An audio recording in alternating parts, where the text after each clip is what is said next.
ګرانو لیدونکو السلام علیکم ورحمت الله وبرکاتہ. تیر ورځ مونږ تاسو په مایکروسافت ایکسل کې په هوم ټاب کې په کنډیشنل فارمټینګ کې په دغه کمنټونو باندې خبرې کړې وې. دا چې تاسو دلته ګورئ، دا چې ګورئ دا تیار جوړ شوي کمانډونه دي. مثلا ته کولی شي یو ځای ورته انتخاب کړې چې په دې کې که چیرې یو عدد د 500 څخه زیات وسي داسې رنګ ورته ورکړه. دا تیار جوړ شوي ډیزاینونه یا کنډیشنل فارمټینګز دي. که چیرې ته په خپله یو دانه فارمټ جوړی، یو رول جوړی، یو قانون جوړی، بیا به دې باندې کلیک وکړي، مور رولز باندې دې باندې چې کلیک وکړو دې ځای کې بیا ته خپله یو قانون جوړولی شي، نوی فارمټینګ جوړولی شي، یعنې د فارمټ دپاره یو نوی قانون جوړولی شي. صحیح شوه؟ پوه شي په خبر باندې. لکه څنګه ګورئ زه دلته راځم، هغه لیست بیا خلاصوم، راځم فایل ته، اوپن باندې مې کلیک وکړو، دا تیار دلته شته دی، ډونیشن لیست په نامه لیست و، په دې باندې کلیک وکړو، هغه لیست بیا ما سره خلاص شو. صحیح ده؟ دغه ډیټا مې ټول د سلیکټ کړه، دغه د سیلري یا د ډونیشن اماونټ په نامه باندې چې دا یو هغه دی، مونږ سره یو کالم دی ډونیشن اماونټ چې د هر کس سره څومره کومک شوی دی. اوس که چیرې تاسو دې کې غواړئ چې مثلا ځان نه یو داسې رول جوړ کړئ چې وروره دغه رول په اساس باندې کې کوم ځای برابر وي، کوم عدد برابر وي، هغه مونږ ته په نښه کړه. څنګه؟ راځئ کنډیشنل فارمټینګ ته، هایلایټ سیلز رولز ته به راشي، هغه نه مور رول باندې به کلیک وکړئ. چې په دې هم کلیک وکړو، ګورئ فارمټ اونلی سیل دیټ کنټین، چی شی کنټین؟ between, not between, equal to, not equal to, greater than or less than. زه ورته یم چې که چیرې کوم نمرې کوم پیسې د دې خلکو دا ډونیشن اماونټ زیاتې اوسي یا مساوي اوسي د 5,000 څخه 5,000 سره، هغه به تاسو ماته هایلایټ کړئ، په نښه کې. څنګه هایلایټ کړم؟ ګوره فارمټ هم نه دی ورته ورکړی، پریویو ته راځم، ورته یم هغه ماته صرف بولډ کا او بل رنګ به یې سره رقم کې رنګ به یې داسې سور رنګ ورته ورکړه. کمې پیسې چې 5,000 سره مساوي اوسي یا د هغه څخه زیاتې اوسي، هغه ته به څنګه رنګ ورکوئ؟ سور رنګ او بولډ به کې اوکې کلیک کړه، هغه نه وروسته اوکې کلیک کړه. اوس وګوره دغه کمې پیسې چې 5,000 دي یا د 5,000 څخه پورته دي، هغه څه رقم رنګ ورته ورکړو؟ تاسو پوه شئ په خبر باندې. نو دا مونږ دې دپاره استعمالوو. بیا راغلم دلته دې ځای کې راغلم دلته کلیر رولز ته او کلیر رولز فرام سلیکټ سیل مې انتخاب کړو. بله خبره دا ده، دې ځای کې وګورئ دغه نه لاندې بل کمانډ چې دی مونږ سره لیکلي ټاپ او باټم رولز.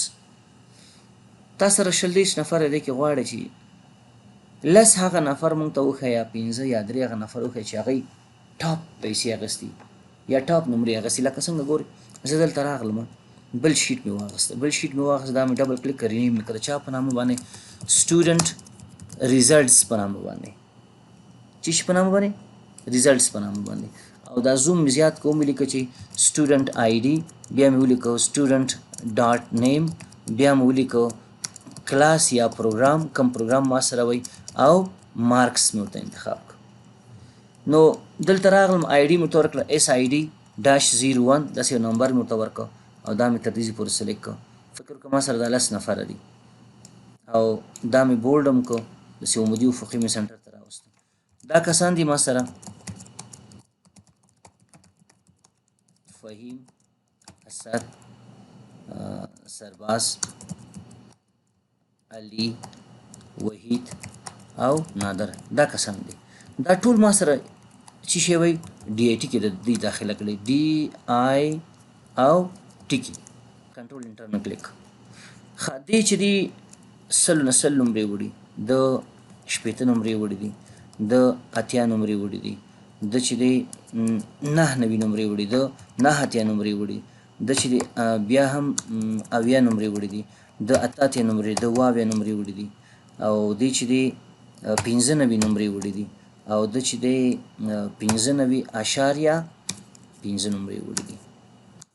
اوس په دې کې ته غواړې چې درې، اوس نفر خو ډېر زیات دي، 1500 نفر دي، غواړې 3 نفره چې هغه اول نمره، دویم نمره، دریم نمره اوسي مونږ ته معلوم کړي. صحیح ده؟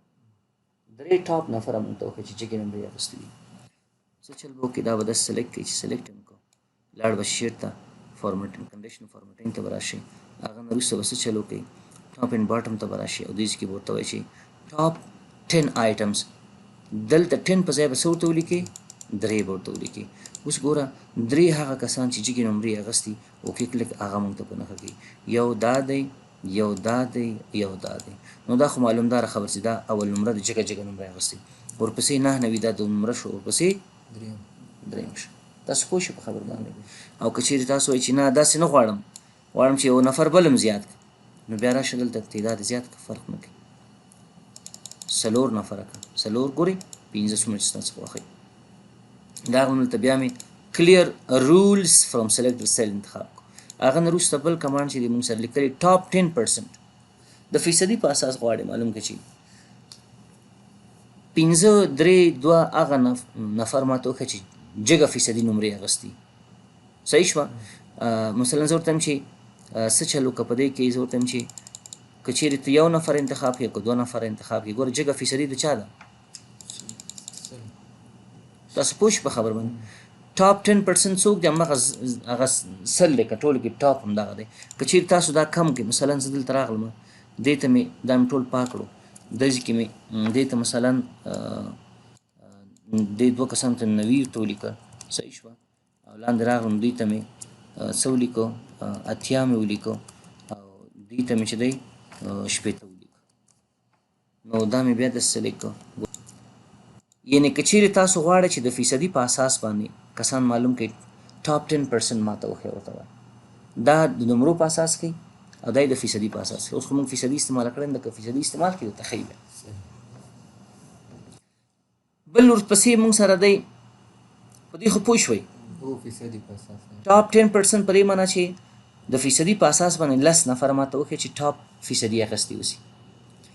بل باټم 10 آیټمز زه ته چې نه 3 نفر ماته وښیه چې په ټولو کې ټیټې نمرې اخیستي دي 3 نفر. په همدې شکل که ځان نه کم رول جوړی دیږي نه کولی شي. نو په دې کې چې ټولو کې زیات استعمالیږي موږ سره دا ټاپ 10 آیټمز زیات استعمالیږي. تاسو پوه شئ په خبر باندې. دغه نه لاندې موږ سره ډیټا بار دی. که چیرې دا معلومات تاسو په شکل د یو ګرافیکل ښیي، په شکل د یو چارټ هغه ښیي چې کم جګه فیصدي ده، چا ټیټه فیصدي ده، ګورئ تاسو هغه موږ ته دلته ښیي. ګورئ که نه ګورئ تاسو؟ کم فارمټ ستاسو خوښ دی هغه فارمټ ته انتخاب کړئ. چې څومره فیصدي نمرې پورته تللي هموغ نه هغه ځای فل شوی د رنګ یې زیات اخیستی دی.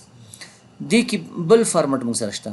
مثلا کم چې ډېر ښه دی هغه ته شین رنګ ورکړی دی، کم چې بیا لږ زره ښه دی هغه ته بیا مثلا لږ زره شین رنګ ورکړی، رنګ هغه شوی. کم چې متوسط د زیړ ورکړی، کم چې په خطر کې قرار لري هغه ته سور رنګ ورکړی. ګورئ تاسو. او که د آیکن په شکل کتل غواړئ، مثلا ګورئ د ترافیک اشاره چې چیرې سره اوسي مطلب ته تللی نه شي، بیخي خطر دی، زیړ آمادګي به نیسئ او شین کې به حرکت کوي. نو دلته هم چې دی هماغسې نښانې شیان شته. زه ورته یم چېرې دا ډیزاین ما ورته واخیستئ، دا ډیزاین ما ته وایي دغه 100 90 نمرې چې دي دا ډېر ښه نمرې دي، ورپسې 80 نمرې چې دي دا متوسط دي، او 80 نمرې چې دي ضعیفه نمرې دي. نو دا سړی د نور هم کوشش وکړي. که چیرې د وای فای سیستم په اساس کتل غواړئ، ګورئ آیکنونه دي راوړي تاسو ته په دې ډیټا دی، مثلا شکل بدلېږي درته چې ته پرې پوه شئ. یا دا چې غواړئ مثلا سټار ریټینګ نښانه ده، نو زه یو نه انتخابوم. تاسو پوه شئ په خبر باندې. زیات چې په دې کې زیات استعمالیږي دغه ګریټر دن یا لیس دن یا بیټوین یا ایکول ټو او یا هم ډوپلیکیټ ویلیو، دا ډېر زیات استعمالیږي. دا نور دونه زیات نه استعمالیږي. که چیرې ځان نه کوم قانون جوړوي لکه مخکې مې چېرته ویلې، راځه نیو رول باندې کلیک کړه.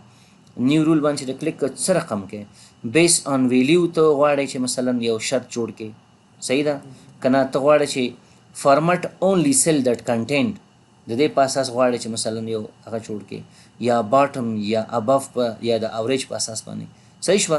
نو زه ورته یم چې په دې کې وګورئ دې کې څه چل وکړه، هغه کم نمرې چې minimum lowest value یا minimum lowest number ټیټ نمبر چې اوسي. صحیح شوه.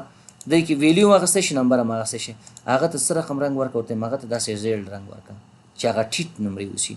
هایست ویلیو ته څه رقم رنګ ورکړه، ورته چې هایست ویلیو ته داسې رنګ ورکړه. نو تاسو اوکې کلیک کړئ. اوس وګورئ دغه هایست ویلیو دی دا ټیټ ویلیو شو. بیا راغلم دلته دې کې مې څه ورته ویل چې دا رول څه کا ختم کا. که چیرې تاسو په دې شیټ کې بل شیټ کې رول تطبیق کړی، هغه ځینې غواړئ ختم شي، clear rules from the entire sheet، یعنی یو دې ځای کې دی یو بل ځای کې دی. او که ته وایې چې نه صرف دا کوم ځای چې ما سلیکټ کړی دی نه لرې که، دا به انتخاب کړي.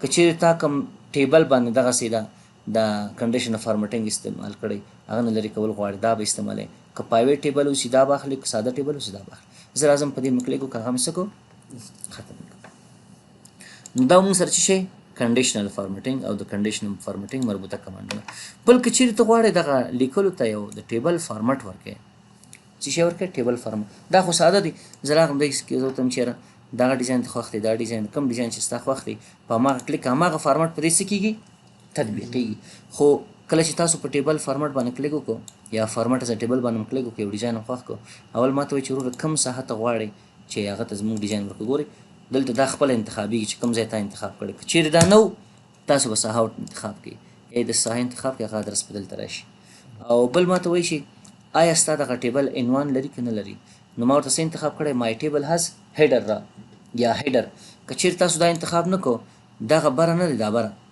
دا هم فکر کې دا اس آی ډي یو نمبر دی اس نیم د چا نوم دی پروګرام یو پروګرام دی مارکس نمره ده زه ورته چې نه هغه عنوان دی هغه سرکار مه لره دا عنوان د دې سرکار مه لره هغه نه لاندې زموږ معلومات دي اوکې کلیک ګورئ زموږ هغه ډیټا ته یو فارمټ ورکړه کور یې نه کړه دغه د فلټر کمانډ هم پرې راغلی دی دا فلټر کمانډ لرې کې بیا هم ټاپ ته راځه ورته سورټ ان فلټر ته راشه دا فلټر نه ښه لرې کړه ترېنه تاسو پوه شئ که چیرې تاسو غواړئ چې یو مشخص ځای هغه ته ډیزاین ورکړئ دا ټیبل فارمټ خو داسې یا فارمټ از ټیبل خو داسې و چې دا ټول ټیبل ته ډیزاین ورکول زه ورته چې دغه دلته زه دغه کالم نه دی دا د نمرو کالم دې ته جدا ډیزاین ورکوم راشه سل سټایل باندې کلیک دا په کوم شکل غواړې د څه غواړې په دې شکل غواړې کوم ډیزاین ستا خوښ دی هماغه انتخاب کوم دا داسې واخیستم بالکل دغه سټوډنټ آی ډي کالم چې دی دا غواړم دې ته وروره داسې یو ډیزاین ورته ورکړم ښه صحیح ده او دغه د پروګرام او دا بل چې دی دا غواړم په دې شکل باندې جوړ کړم یعنی خپل په طبیعت باندې که چیرې تاسو غواړئ یو مشخص ځای ته ډیزاین ورکړئ یو سیل ته ډیزاین ورکړئ سټایل ورکړئ دا به انتخابوئ او مکمل ټیبل ته غواړئ دا به انتخاب کړئ تاسو پوه شئ په خبر باندې دا موږ دې دپاره استعمالو بېرته مې دا ټول داسې سلیکټ کړو او راغلم کلیر ته کلیر کې مې څه ورته ویلې کلیر فارمټس صرف ډیزاین ته ختم که نور شیان مه ختمه ګورئ صرف ډیزاین ختم شو نور شیان په خپل ځای کې پاتې شي نو دا اوس تاسو د نن ورځې درس